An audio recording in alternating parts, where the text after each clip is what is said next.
The war in Ukraine has become a focal point for military innovation. One of them is the use of video game incentives to improve the effectiveness of the armed forces in the fight against the Russian invasion, writes The Economist.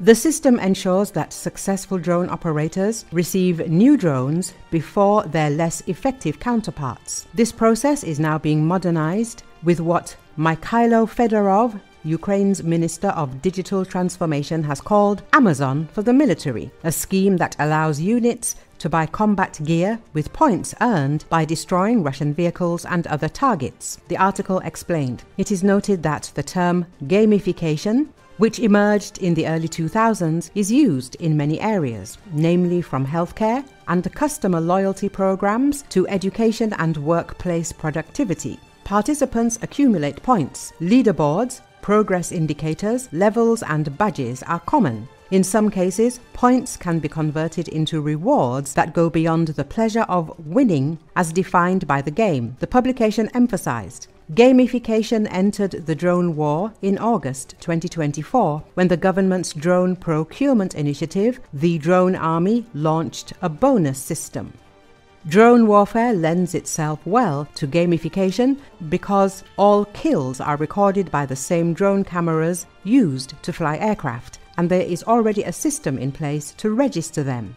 In other forms of warfare, claims can be exaggerated. Combatants may not know the results of a mortar round. Once a drone kill is registered, identified and confirmed, it is worth a certain number of points, depending on the military value of the target destroyed.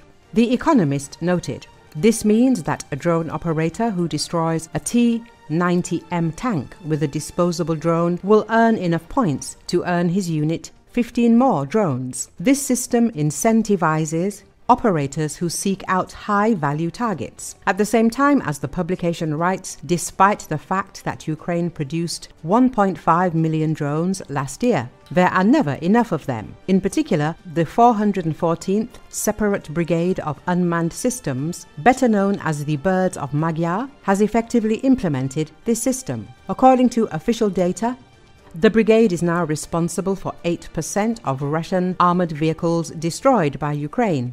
In April, the unit climbed to first place in the rankings with 16,298 points, up from second place, and has remained there ever since, the report added. As Mikhail Fedorov noted, gamification also shapes the nature of combat operations. According to him, the Drone Army recently increased the number of points for eliminating an enemy infantryman from 2 to 6. Thanks to this, units such as the Birds of Magyar immediately began to kill more infantrymen. According to Fedorov, this led to a doubling of the number of losses among Russian infantry. A later change doubled the points for killing Russian drone operators, making them more valuable targets than tanks. Such changes show how the system can change to suit commanders' priorities. They also resulted in fewer tanks being destroyed, The Economist noted.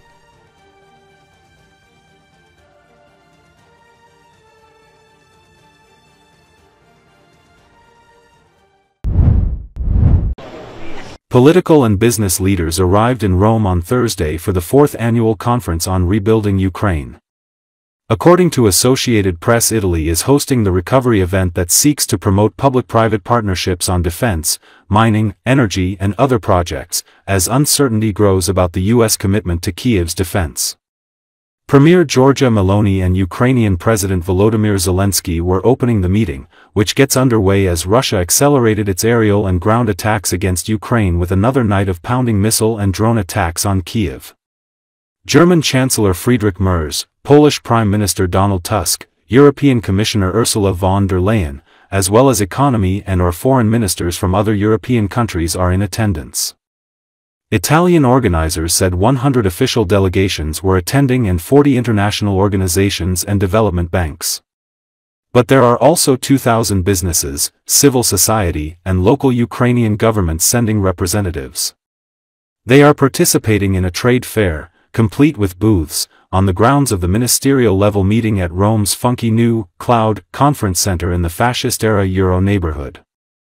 It's the 4th such conference on Ukraine's recovery, with earlier editions in Lugano, Switzerland in 2022, London in 2023 and Berlin last year.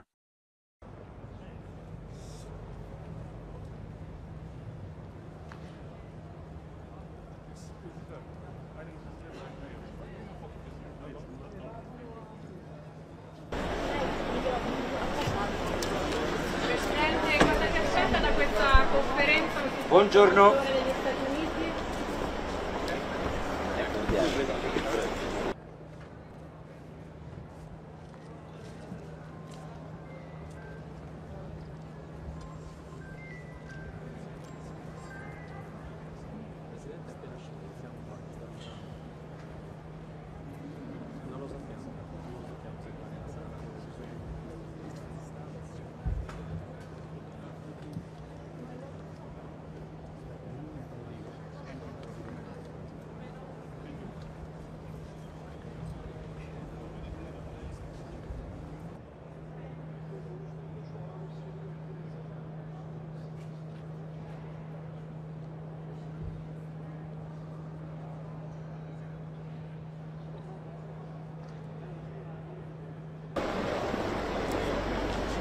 Sì, ma frata caldo.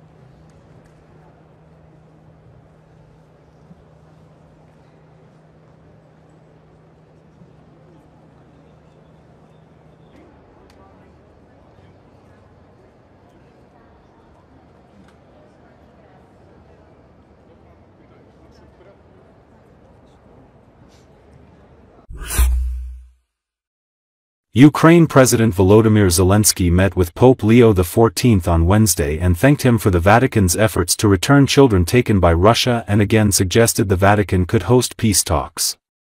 According to Associated Press, Zelensky called on Leo at the papal summer retreat in Castel Gandolfo, in the Alban Hills south of Rome. Zelensky is in Rome to attend the 4th Ukraine Recovery Conference, which is taking place Thursday and Friday. Speaking to reporters as he left the Pope's villa, Zelensky said he thanked the American Pope for the Vatican's efforts to reunite children taken by Russia after the 2022 invasion. Pope Francis had named an envoy, Italian Cardinal Matteo Zuppi, to try to facilitate the return of children and find paths of peace between the two sides. After an initial burst of shuttle diplomacy and visits to Kiev, Moscow, Washington, and Beijing, Zuppi's efforts appear to have slowed, at least in the public sphere. Leo has been a strong supporter of Ukraine and denounced the senseless war, meeting recently with the Ukrainian Greek Catholic bishops and pilgrims. He was so taken by their hauntingly beautiful Ukrainian version of the Our Father hymn that he asked for an encore when he met with them a second time. The United States had indicated the Vatican could host possible peace talks between Ukraine and Russia, but Moscow hasn't accepted it.